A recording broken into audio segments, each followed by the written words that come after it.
Meu nome é Emerson Oliveira, a nossa equipe irá falar sobre o filo Anélida e iniciaremos falando sobre as características gerais, depois falaremos sobre algumas curiosidades e por último falaremos sobre, mostraremos o modelo didático.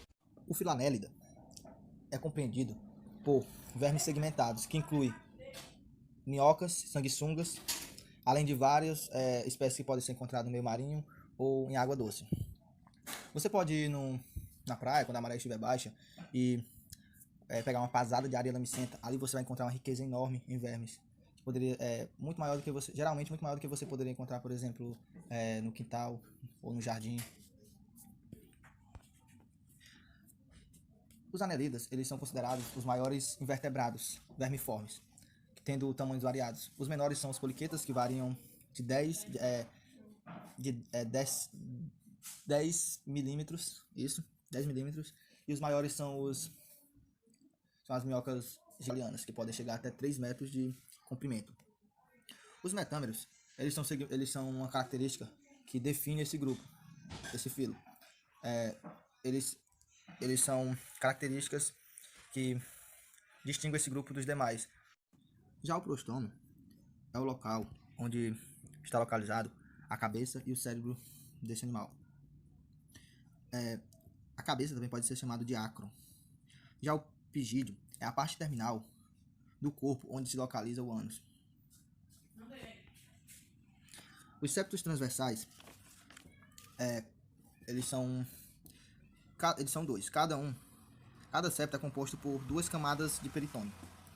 Uma derivada do segmento à frente e o outro derivado do segmento de trás. E também tem uma camada de tecido conjuntivo entre eles. O fluido celômico funciona como um esqueleto hidráulico, contra o qual o músculo usa para alterar a forma do corpo. Aqui temos uma imagem que detalha algumas estruturas desse organismo. Temos aqui os músculos longitudinais, músculos circulares, que iremos falar, os septons, o intestino, e dentre outras estruturas que estão detalhadas nessa imagem.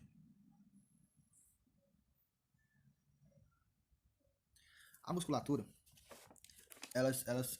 nessa parte que a gente está falando aqui, a gente vai falar de duas musculaturas. Já tem outras espécies que têm até 4 musculaturas. Iremos falar sobre os músculos circulares e os longitudinais. O músculo longitudinal, ele faz com que o fluido do celoma exerça uma força direcionada lateralmente, fazendo com que o corpo do animal se amplie. Ou seja, fazendo com que o corpo do animal se retraia, se volte para o seu estado natural. Já a musculatura circular faz com que o fluido celômico exerça uma força anterior e posteriormente, fazendo com que o animal se alongue, se estique. Aí, esse movimento ele é um estique e puxa, né? Basicamente, o circular faz com que o corpo se estique e o longitudinal faz com que o corpo se retraia, né? Se volte para o seu estado natural. A força que é aplicada lateralmente. As cerdas laterais, elas são pareadas, ou seja, elas são impares. Mas tem algumas espécies desse filo que não tem cerdas em todos os metâmeros. Elas são quitinosas e em cada segmento aumentando assim, e em cada segmento elas aumentam a atração no substrato, fazendo com que ajude na locomoção e na adesão do organismo naquele substrato. O celoma, em quase todos os tipos de invertebrados grandes, possui um tipo de cavidade corporal chamada celoma. O celoma surge durante o desenvolvimento embrionário, em uma cavidade dentro da mesoderme. Parede corporal consiste de uma cutícula de colágeno fibrosa, que recobre e protege o corpo do animal. E uma epiderme glandular, no qual as fibras nervosas se situam, estão ali, né? E uma derme tecidual conjuntiva, de uma espessura variável. O trato digestório é mais ou menos reto. Ele está localizado da boca até o ânus, ou seja, né, da parte anterior do animal até a parte posterior. O intestino ele se encontra suspenso no celoma, por meio do mesotélio longitudinal e dos septos, através do qual o intestino penetra. Esse aqui, no caso, é o trato digestório. Já os nefrídeos filtradores, por onde ocorre a excreção do animal, por onde o animal faz boa parte da sua excreção, não somente pelo ânus, mas esse órgão, essa estrutura, ela ajuda o animal a excretar, né?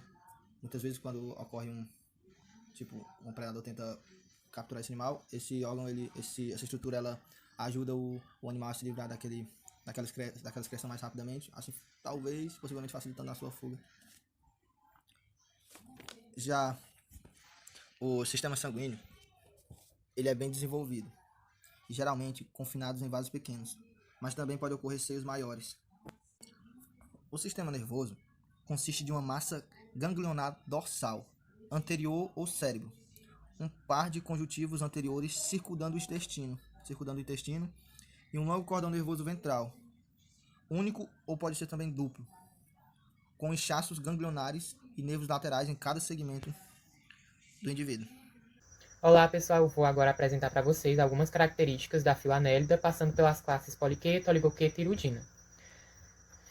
Na classe poliqueta, os vermes poliquetos são animais marinhos muito comuns, mas os seus hábitos secretores resultam no fato de serem desprezados pelos observadores casuais. Dentro das 8.000 espécies descritas, uma grande diversidade de formas corporais e de estilos de vida reflete-se no estabelecimento de 86 famílias.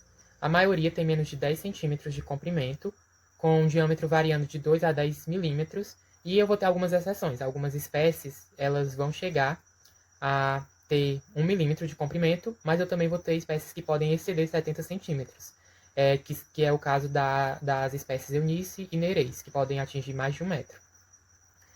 Sua coloração, eles são incrivelmente bonitos, eles têm uma coloração característica. Eu vou ter animais que têm uma só cor e também vou ter animais que são totalmente coloridos. O poliqueta generalizado, ele é perfeitamente segmentado, com segmentos corporais cilíndricos idênticos, cada um portando um par de apêndices carnosos laterais e semelhantes a ramos chamados de parapódios. Na extremidade anterior do verme encontra-se um prostômio bem desenvolvido, que porta órgãos sensoriais.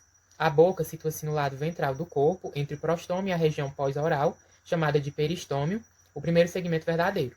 Aqui nessa imagem a gente pode ver as segmentações, né, todas as estruturas que eu falei anteriormente. Eu vou ter aqui os segmentos, que são todas essas partezinhas iguais do poliqueta. Eu vou ter também o parapódio, que são estruturas que se repetem a cada segmento, né? Um par se repete a cada segmento, e elas servem para a locomoção do animal. Eu vou ter também o prostômio, que é a região mais anterior, é onde eu vou ter todos os órgãos sensoriais do animal. Eu tenho o peristômio, que é onde eu encontro a boca, e eu vou ter o pigídeo, que é na região mais posterior do animal, onde eu encontro o ânus. Os poliquetas, eles podem ser errantes, movendo-se livremente, ou sedentários. Os poliquetas errantes incluem algumas espécies estritamente pelágicas, outras que rastejam por baixo de rochas e conchas, algumas que são escavadoras ativas, na areia e na lama, mas também há algumas espécies que ocupam tubos estacionários. Nas espécies sedentárias, elas constroem e vivem em buracos, galerias ou tubos estacionários, e as espécies especificamente tubícolas, elas não podem deixar os tubos, então elas projetam suas cabeças através das aberturas. Aqui a gente tem representações, né, de espécies errantes que nadam livremente, e temos também espécies que não conseguem nadar livremente, que ficam presas ao substrato, em tubos, como a gente falou, né, anteriormente. Agora indo para a classe oligoqueta. A classe oligoqueta contém cerca de 3.100 espécies de anelídeos, incluindo as famílias de minhocas e muitas espécies que vivem em água doce. Alguns oligoquetas de água doce escavam na lama e nos sedimentos do fundo, outros vivem na vegetação submersa. Foram descritas aproximadamente 200 espécies marinhas e até algumas que habitam sedimentos do mar profundo. E os oligoquetas aproximam-se dos poliquetas em tamanho, no entanto, as minhocas gigantes da Austrália e de outras partes do mundo podem exceder 3 metros de comprimento. E, em geral, as espécies aquáticas são menores que as minhocas. Essa imagem foi o que tirei, que eu encontrei aqui em casa, e eu dei uma ampliada nela aqui no próximo slide. Nesse próximo slide, a gente pode observar uma estruturazinha que ela é mais elevada, né, do corpo da minhoca, e ela localiza-se na região mais anterior do animal. Aqui, nessa segunda imagem, vocês podem observar essa estrutura com mais facilidade. Essa estrutura se chama clitelo. O clitelo ele é um órgão exclusivamente de reprodução. Quando a minhoca encontra o seu parceiro e fazem a cópula, ela coloca os seus espermatozoides e óvulos dentro do clitelo, e quando ela encontrar um ambiente favorável, ela vai expelir esse clitelo. Esse clitelo sai, como vocês podem ver nessa terceira imagem, e ele forma um casulo onde vai ocorrer o desenvolvimento lá das minhoquinhas novas. Ainda sobre a classe Oligoqueta, sobre a sua evolução, acredita-se que eles evoluíram diretamente dos anelídeos marinhos ancestrais escavadores, independentemente dos poliquetas. Os primeiros oligoquetas eram provavelmente escavadores de sedimentos de água doce e podem ter tomado dois rumos. A espécies estritamente de água doce que invadiram resíduos no fundo, e outra, as minhocas, né, que invadiram sucessivamente sedimentos mais secos. Partindo para a classe Hirudinho. A gente contém cerca de 500 espécies de vermes marinhos, de água doce e terrestres, comumente conhecidos como sanguessugas. Embora todos sejam popularmente considerados hematófagos, um grande número de sanguessugas não é de ectoparasitas. Como grupo, as sanguessugas são certamente os anelídeos mais especializados, e a maioria das características distinguíveis da classe não tem contraparte nos outros dois grupos de anelídeos, mas elas exibem muitas características de oligoquetas. Tanto as sanguessugas como os oligoquetas não têm parapódios e apêndices de cabeça, ambos são hermafroditas, com gônadas e gonodutos restritos a poucos segmentos, e ambos possuem um desenvolvimento direto com casulos secretados por um clitelo, como eu falei anteriormente lá, dando exemplo nas minhocas, né? Essas semelhanças sugerem claramente um ancestral comum, e os dois grupos são comumente considerados subclasse ou classes dentro da classe ou subfilo Clitellata. Semelhantemente aos oligoquetas, as sanguessugas são basicamente um grupo de água doce com algumas invasões de terra e uma invasão secundária do mar. As sanguessugas nunca são tão pequenas. As menores sanguessugas chegam a ter 1 centímetro de comprimento, mas a maioria das espécies tem entre 2 a 5 centímetros de comprimento. Algumas espécies elas conseguem chegar a 12 centímetros, que é o caso da Hirudo medicinalis, e também tem a espécie gigante da classe, que é a Emeteria gilliani amazônica, que ela pode chegar a 30 centímetros. De acordo com alguns autores, a classe Hirudinha pode ser dividida em 3 subclasses. A subclasse Branquiobdelida, que ocorre em lagostins, a classe Antobdelida, semelhante aos oligoquetas, e a classe Hirudinha, que ocorre a maioria das sanguessugas. Bom dia, meu nome é Raíssa, e vou falar um pouquinho sobre as curiosidades sobre o filo anelídeo.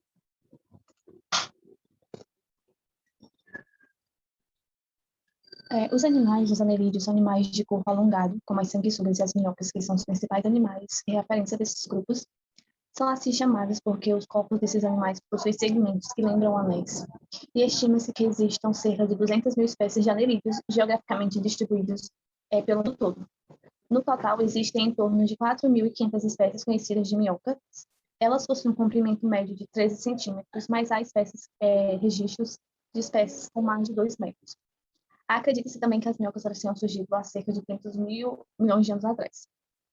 Mas é aquela pergunta, o que as minhocas contribuem para a ecologia? De suma, é importante ficar sabendo que as minhocas são importantes por serem detrítívoras, né? A alimentação dessas minhocas é com base em detritos ou restos orgânicos vegetais e animais. Estes que, após serem engolidos, comidos, os alimentos, eles são encaminhados para a moela, onde são triturados e levados ao intestino para digestão. Após isso, eles são eliminados através do ânus, onde, lembrando que as fezes dessas minhocas elas são ricas em restos alimentares que sofrem a ação de bactérias decompositoras que vão fertilizar o solo. Lembra que o humus, que é a matéria orgânica em decomposição, ela é rica em nitrogênio, fósforo e potássio, que são macronutrientes muito importantes e necessários para as plantas em geral. Outro ponto bem importante é que, ao escavar o solo, as minhocas elas formam túneis que favorecem a aeração das raízes das plantas e a penetração da água das chuvas. Dada a desproporção, né, pode até parecer brincadeira, mas acreditam-se, os pesquisadores acreditam que as minhocas elas podem revolver cerca de 5 toneladas de terra durante o ano. E estima-se também que a cada metro quadrado de solo existem aproximadamente 8.000 minhocas. Porém, lembrando que em solos muito férteis, elas podem chegar a 100.000 por metro quadrado. Para a felicidade da agricultura e dos agricultores, as minhocas elas se reproduzem muito rapidamente. Uma única minhoca, ela põe de 12 a 16 milhões de ovos ao longo da sua vida, que gira em torno de 6 anos, e a sua maturidade sexual ela é atingida entre 60 e 90 dias de idade. E sua reprodução ela pode ocorrer ao longo do ano, principalmente nas épocas que o clima é quente e úmido.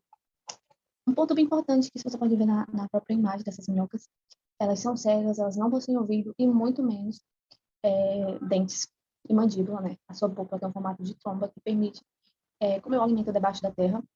E um marco muito importante dessas espécies femininas dos anelídeos é que as minhocas elas respiram através da pele por respiração cutânea. As minhocas também elas são capazes de detectar a luz, de sentir o calor e também perceber as vibrações leves do solo. Uma coisa bem curiosa que acontece ao redor do mundo são concursos ou culinária com base nesses animais. Um concurso feito em Lyon, na França, elegeu um prato feito com minhocas para substituir a carne bovina nas refeições. Imagine aí, você está lá empolgadíssimo, achando que está comendo carne, e você está comendo minhoca. Na Califórnia, nos Estados Unidos, é realizado um concurso anual de receitas com esse tipo de ingrediente. Né? Ela é promovida por criadores que querem ressaltar as qualidades nutritivas desses animais. Lembrando que países asiáticos, como a China e Taiwan, eles usam essas minhocas sopa. Vou falar em receita e em comida, né? Você sabia que as minhocas elas possuem um sabor meio adocicado e, segundo as pessoas que experimentam levemente terroso, prefiro ficar sem saber se elas realmente têm um sabor meio adocicado ou levemente terroso. Ao contrário do que muitas pessoas pensam, os peixes não dão muita atenção para as minhocas, eles preferem pedacinhos de salsicha e até mesmo as iscas artificiais. Já as minhocas, elas gostam de restos vegetais, em especial melão e a própria melancia. O curioso também é que elas também são loucas por leite com açúcar. Uma observação, né, as minhocas elas consomem por dia metade do seu peso. Em um ano, uma minhoca é capaz de consumir cerca de 4,5 kg de alimento. Falando um pouquinho sobre outros anelídeos, né, que fazem parte desse grupo, temos a Tubifex, né, que faz parte dos oligoquetos aquáticos. Trata-se de pequenas minhocas avermelhadas que vivem no interior de rios e lagos. Sua proliferação permite a identificação dos ecologistas, dos biólogos, para identificar águas poluídas por detritos orgânicos. Também contamos dentro dos filtros dos anelídeos outras classes, como os poliquitos, que em sua grande maioria são animais marinhos que não são muito conhecidos, né, nem muito populares, já que eles vivem enterrados no fundo do mar. Uma curiosidade, né, bem importante aqui, uma espécie de poliquito, a Eurymys sibirindis, conhecida como palolo, é um prato requintado da culinária das ilhas de Samoa e Fiji, no Oceano Pacífico. Os arquetos ou os irudíneos, uma espécie dessa classe, a exemplo principal dessa classe é as sanguessugas, da Erudinia medicinalis. Falando um pouquinho sobre as sanguessugas, né? Nos séculos passados, elas eram utilizadas amplamente na medicina para extrair o sangue das pessoas e tratar de problemas como a pressão alta, por exemplo. O paciente ele melhorava, não sentia nenhuma dor nesse processo, pois a sanguessuga ela libera uma substância anestésica e anticoagulante, que é a iridina. Também uma coisa que é bem importante saberem é que atualmente as sanguessugas elas voltaram a ser utilizadas em alguns países da Europa, inclusive por alguns membros da família imperial britânica, que agregam, que usam as causas ecológicas e aceitam esse tipo de medicamento natural. Lembrando, ressaltando aqui, se você encontrar algum desses anelídeos nesse caminho, lembre-se de nunca matá-los. E lembrar da utilidade que esses animais têm para a ecologia e para a medicina. Tratamento com sanguessugas, né? Milhares de anos desde que as sanguessugas elas foram empregadas pela primeira vez para fins medicinais, no século desde a mania das sanguessugas quando foram usadas para lidar com um pulho, estrangulamento, dor de cabeça, limpar feridas, melhor circulação, especialmente após as cirurgias, as sanguessugas elas liberam peptídeos e proteínas que atuam na prevenção de coágulos sanguíneos. Essa propriedade anticoagulante mantém o sangue fluindo para ajudar a cicatrizar. Lembrando que as sanguessugas, né, como falei, elas são vermes, né, multissegmentados, que sugam sangue, como o próprio nome diz. Com vermes estão dentro dos cérebros, na parede testículos e várias centenas de dentes que deixam uma marca distintiva na pele. Tem uma fazenda muito conhecida, né, na Inglaterra, que é a Biofarm, que produz a Erudina verdana e a Erudina medicinalis, conhecida como as sanguessugas medicinais. Ambas, elas estão bem demandadas em todo o mundo, e ambas têm alguma coisa em comum. Elas injetam no hospício um anestésico local, de modo que sua presença ela é raramente notada até que isso encaixe, a pessoa não sente nada até o animal ele fixa os dentes na presa. Por causa disso, a mordida geralmente parece uma sensação vaga. Uma vez que os seus dentes são engajados nessas presas, eles permitem os melhores anticoagulantes conhecidos, de modo que sua refeição de sangue continua fluindo por muito tempo depois de terem parado de se alimentar, muitas vezes por até mais de 10 horas ou até 10 horas. Em uma pesquisa feita em 2012 com 50 unidades de cirurgias plásticas no Reino Unido, 80% usavam sanguessuga dos 5 anos da vida. A sanguessuga é, em muitos aspectos, um animal simples, mas seu anestésico e anticoagulante ainda precisam ser melhorados e estudados pela ciência. Como vocês podem ver, as sanguessugas são utilizadas pela medicina e ainda serão utilizadas futuramente. Algumas séries de TV retratam muito bem o uso das sanguessugas para tratamentos médicos, como algumas séries de TV, uma série de TV muito famosa norte-americana chamada Grey's Anatomy, usa essas sanguessugas para tratar pacientes, como você pode ver no vídeo a seguir. Então, qual é o caso? Carl Murphy, 52 anos, múltiplos melanomas. Passou por cirurgia reconstrutiva no nariz, na orelha direita, além de um enxerto de pele no indicador esquerdo. Como está o enchimento vascular periférico? Lento, em torno de 4 segundos. E o que sugere para melhorar a circulação, Dr. O'Malley? Nesse estágio, a melhor opção talvez seja um agente bioterapêutico. E o que é isso? Nós colocamos sanguessugas no seu rosto. Sanguessugas? Por quê? Eu não acredito. Elas secretam substâncias que ajudam na eliminação de coágulos, desobstruindo vasos sanguíneos e prevenindo a necrose, como se fosse um grande dreno. Olha, se o senhor tiver nojo... Não. Eu faço trilha há 40 anos, quase 40 anos. A mãe natureza nunca me pareceu com nada que eu não tenha motivo para amar. Olivia, Dr. O'Malley, como vão as sanguessugas? não vão, ainda não consegui fixar. Com todo este sangue, era de se esperar que elas pulassem em cima. Às vezes elas ficam meio agitadas, luz demais, tempestades, Ai, mãos tremendo. desculpa, eu devia ser melhor nisso. Mas ainda fico meio enojada com sanguessugas. Não foi o que eu escutei. O Dr. O'Malley vai assumir daqui. Ei, que história é essa? Nada.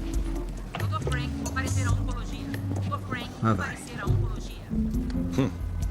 Prontinho. Aderiu. Tratando do senhor Murphy. Já estive em piores companhias. Estão ficando bem gordinhas. Enxertos bonitos e rosados. E aí, já fez as pazes com aquela sua namorada bonitinha? A Olivia não é minha namorada. Ela está bem? Ela? A Isabela. Esta aqui no meu dedo é a Darcy. E o garotão no meu nariz, eu chamei de O'Malley. Isso mesmo. Eu batizei em sua homenagem. Foi você que fez ele sugar. A Isabela tá bem, só tá meio cheia. Peraí. O que vai fazer com ela? Ela já cumpriu seu papel, não temos mais nenhum uso pra ela. Vai ser descartada como resíduo biológico. Não. Eu queria ficar com ela. Se pudesse. Cada louco que aparece. O cara quer ter uma sanguessuga de mascote. Bom, pessoal, agora que vocês já aprenderam um pouco mais sobre o filo Annelida, as características gerais desse filo e algumas curiosidades também sobre eles, nós trouxemos aqui uma representação por um modelo didático, que é uma minhoca, que vai aí representar todo o filo dos Annelidas. E eu vou apresentar para vocês as características aqui, as estruturas internas da minhoca, né? Então vamos lá. Nós vamos começar aqui nessa pontinha, que se trata da boca da minhoca, onde ela vai capturar o alimento. Essa parte logo atrás da boca, que é a mais achatadinha, se trata da faringe da minhoca, que vai impedir que o alimento entre na traqueia dela. Já essa parte logo atrás da faringe se trata do esôfago da minhoca, que vai conduzir o alimento para que ele passe pelo resto do intestino. Essa primeira bolinha que nós temos aqui se trata então do papo da minhoca, que vai armazenar o alimento. Já essa segunda bolinha que nós temos aqui se trata da moela da minhoca, que assim como a moela das galinhas, serve para triturar o alimento. Esse resto aqui, tudo isso aqui até o ânus, se trata do intestino da minhoca, que é onde vai passar, por onde vai passar todo o alimento, até chegar aqui no final, que é o ânus, por onde vai ser excretado o alimento. Se vocês notarem, as minhocas, aliás, todos os anelídeos, eles têm esses risquinhos aqui que estão representados nesse modelo didático. Esses risquinhos são chamados de metâmeros, que nada mais são do que anéis. Anéis justamente por isso que esses animais são do filo Annelida, é daí que vem o nome. E se vocês prestarem bem atenção, nessa parte aqui, nesta região, tem um espaço maior entre um anel e outro, entre um metâmero e outro. Isso é porque aqui é onde fica o clitelo das minhocas. Ele vai servir na hora da reprodução. É aqui no clitelo das minhocas onde vai ser segregado um casulo onde se desenvolvem os ovos fertilizados.